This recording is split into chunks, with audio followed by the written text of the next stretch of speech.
I'm Dawn, and I'm 40 years old. Looking back on a tough time in my life, it all started when I decided to end my marriage with Ben. I realized we weren't a good match because he acted like a child and annoyed me. The idea of staying with him forever felt like too much to bear. But it wasn't just Ben who made me unhappy. His mom, Carol, also made my life difficult. Right from the start, she made it clear she didn't think I was good enough for her son. Her constant criticism and mean comments made me feel bad about myself and like I didn't belong in my own marriage. I remember many times when Ben's immaturity and Carol's meddling caused problems for us. There were evenings after work when I hoped for a calm time at home, but Ben would be busy playing video games, ignoring me and our shared responsibilities. When I tried to talk to him about it, he just brushed me off, saying I was making a big deal out of nothing. Ben, I had a really long day at work. Could you please help out with the chores? Can it wait? I'm busy playing this game right now. But that wasn't even the worst part. There was a time when he forgot our anniversary. I can't believe you forgot our anniversary, Ben. It was a special day for us. Oh, come on, Don. It's just a date. We can celebrate it another time. Then he invited his mother over without even asking me first. Why did you invite your mother over without talking to me? I was hoping for a quiet weekend together. She's my mom, Don. She can visit whenever she wants. Don't be so stressed about it. And let me tell you about our money situation. It felt like I was married to a kid. Ben, can we talk about making some financial plans and saving for the future? You worry too much, John. Let's just spend our money and deal with it later. These are just a few examples of how my marriage was falling apart. My concerns were ignored, my feelings didn't matter, and my needs were forgotten. It became clear that Ben's childishness and lack of caring were big problems in our relationship. Then there were the family get-togethers where Carol would always find a way to insult me in front of everyone. Her mean comments about my looks, job, and even my cooking really hurt. She seemed to enjoy making me uncomfortable, while Ben usually pretended not to notice, too scared to stand up to his mom. Let me give you a few real examples of how she, just like her son, put me down and made me feel small. Example 1. Carol, I spent a long time cooking this meal for everyone. I hope you like it. Well, let's see if it's even good. I'm not sure I trust your cooking. Example 2. Carol, I found this dress for the event. I think it would look nice on me. Oh honey, that dress is too revealing for someone your age. You want to look silly to you? Example 3. Carol, please don't criticize how I raise my kids. I know what's best for them. Well, clearly you don't, or you wouldn't make such silly decisions. What's wrong with you? Example 4. Carol, I've been working hard to stay healthy. I'd like your support. Oh please? All that exercise and dieting won't make a difference. You'll never look as good as me. Example 5. Carol, I asked you nicely before. Please stop saying mean things about me to other people.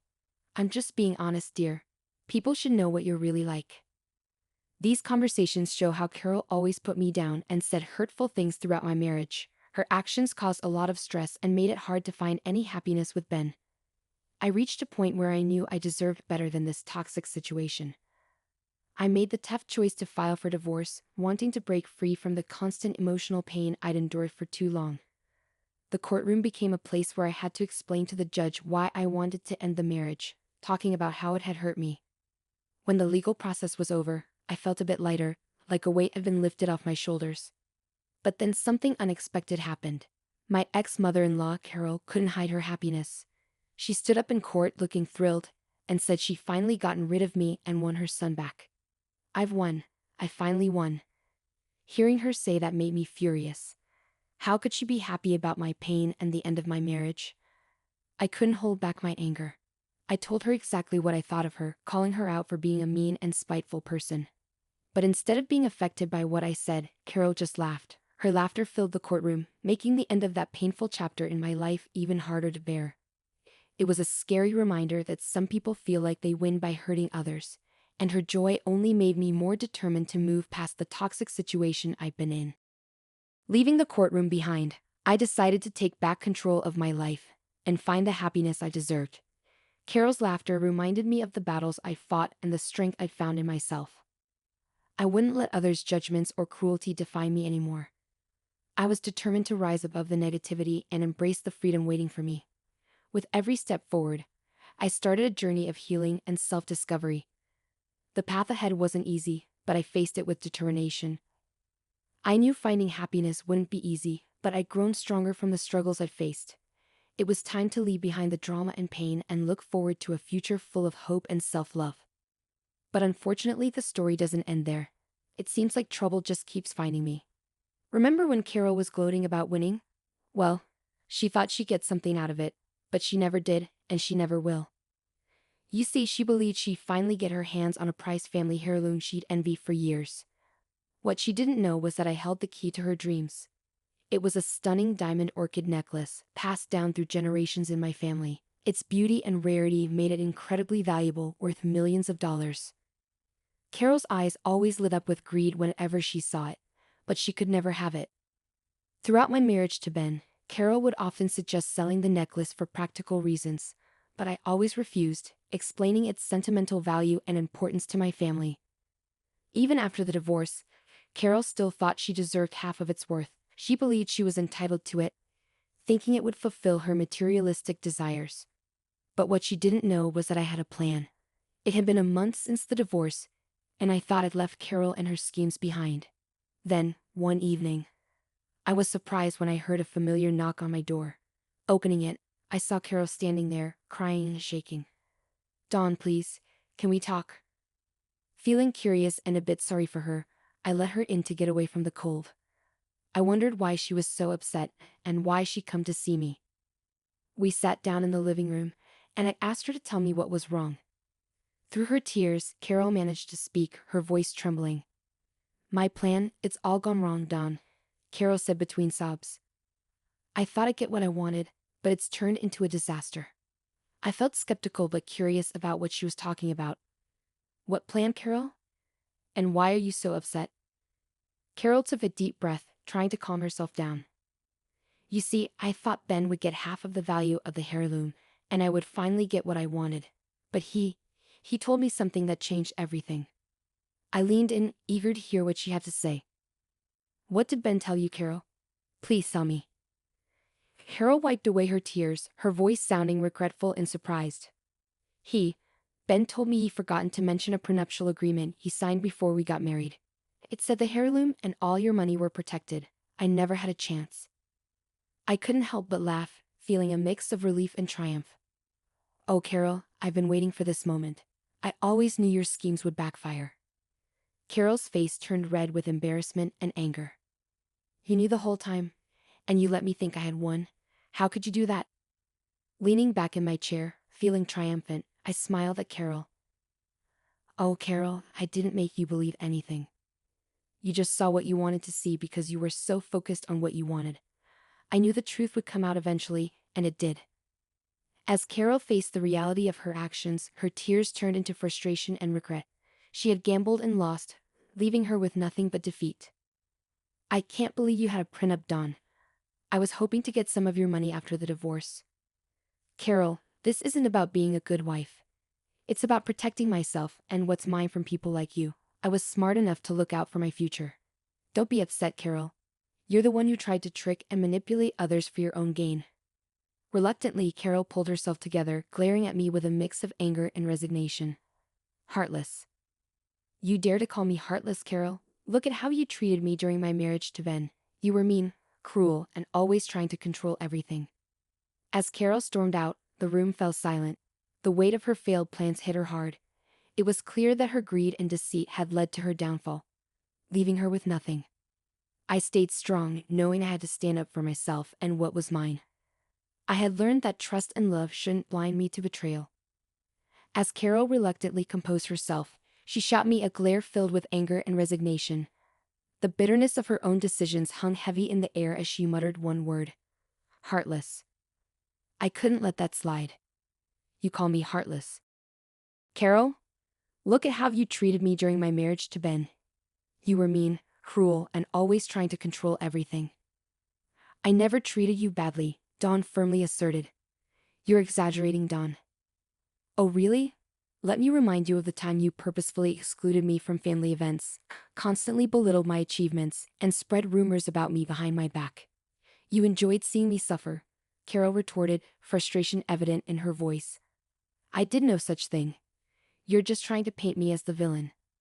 Stop denying it, Carol. I've had enough of your lies and manipulation. Get out of my house, please, Dawn demanded, her patience wearing thin. Dawn, please, just give me some money. I really need it, Carol pleaded desperately. I'll give you 30 seconds to get off my property, or I'll call the police. This is your last chance, Dawn warned seriously. You can't treat me like this, Dawn. We're family.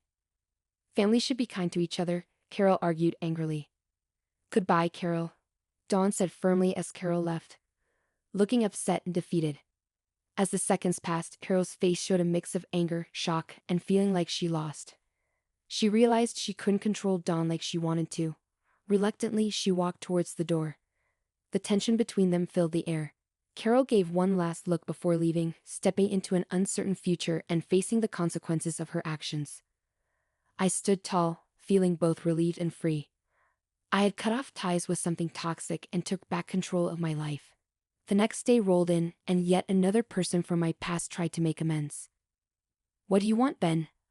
I asked, my voice cold and unwelcoming. Dawn, I need your help. I'm in a tough spot right now. And I thought maybe. Ben's voice trailed off, sounding desperate. Forget it, Ben.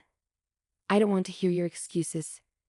You had the nerve to call me instead of facing me in person. How cowardly can you get? I interrupted, my patience running out. I thought this approach would be better, Dawn. Please just listen to me, Ben pleaded, his voice trembling. All right, Ben. Go ahead. Explain to me how you always put down my goals, laughed at my dreams, and made me feel inadequate. Do you recall those instances? I confronted him. I'm not sure what you mean, Dawn. We had our differences, but Ben started, but I interrupted him. Disagreements? Is that what you call it? I call it emotional abuse. You constantly underestimated me, trying to crush my spirit, but I'm done with it. I deserve better, I declared firmly. Please, I'm sorry for everything. I'm in a tough spot right now, and I thought maybe you could help me out. Ben's voice trailed off once more, his desperation evident. It's ironic, Ben. You agreed to the prenup, yet now you're here begging and pleading. I didn't fully understand what I was signing. I just knew I loved you. Stop pretending, Ben. You probably expected me to change my mind, I remarked sharply, my tone cutting through the air. Dawn, please just listen to me, Ben pleaded once more. I'm saying this for the last time. If you ever attempt to reach out to me again, I'll take legal action and get a restraining order against you. Clear? I warned him sternly. But Dawn. Ben tried to protest, but I cut him off. No, Ben, it's finished. Goodbye, I stated firmly, ending the call and removing his number from my contacts. I was finally free from both of them, and I felt relieved. As I sat and pondered on the journey I'd been through since my turbulent marriage ended, a feeling of contentment enveloped me. I was in a much better place now, both mentally and emotionally. It felt like a heavy burden had been lifted, allowing me to breathe freely once more. Life had taken an unexpected turn, and I found myself enjoying the simple pleasures it offered. I embraced my newfound freedom and delved back into the dating scene, meeting new people and relishing the excitement of forming romantic connections. Throughout this journey, I learned to value myself and refused to settle for anything less than the love and respect I deserved. Alongside the thrill of new relationships, I discovered strength and empowerment in sharing my story with others. The struggles I faced during my marriage inspired me to write a memoir, documenting the challenges I overcame. It became a symbol of my inner strength and offered hope to others who had faced similar hardships. Meanwhile, I couldn't ignore the bitterness of my ex-husband and mother-in-law. They seemed envious as they watched my success and happiness grow. They had underestimated my resilience, and now they faced the consequences of their actions. It was a satisfying reversal of fortune. Though I had moved away from their toxic influence, they still tried to damage my reputation, but I was determined to rise above their negativity and continue thriving. Despite Carol and Ben's futile attempts to tarnish my reputation, I refused to be silenced or underestimated. I remained steadfast in protecting my integrity and had taken legal action against them for their slanderous words. Their efforts to provoke me only fueled my determination to hold them accountable for their actions. As I faced this new chapter, I felt grateful for the inner strength I had found and the support of my friends and loved ones who stood by me. Surrounded by a network of uplifting individuals, I felt inspired to keep reaching for my goals. Their unwavering encouragement reminded me that I was capable of overcoming any obstacle. From the ruins of my failed marriage, I rose stronger and wiser than ever. I learned to value myself, set boundaries, and pursue my happiness without apology. The journey was tough, but it led me to self-empowerment and a life that was truly mine. My story wasn't just about pain and struggle, it was about resilience and triumph. I conquered the shadows of my past and stepped into a future full of promise. With each new chapter I wrote, I felt a renewed sense of purpose, embracing the joy that had been missing for too long. With every stroke of my pen, I reclaimed my voice, my strength, and my freedom. My goal wasn't to drag them down, but to rise above, showcasing the resilience and dignity within me. I was Dawn, the phoenix who emerged from the ashes, and I was prepared to soar higher than ever before, leaving my past behind me.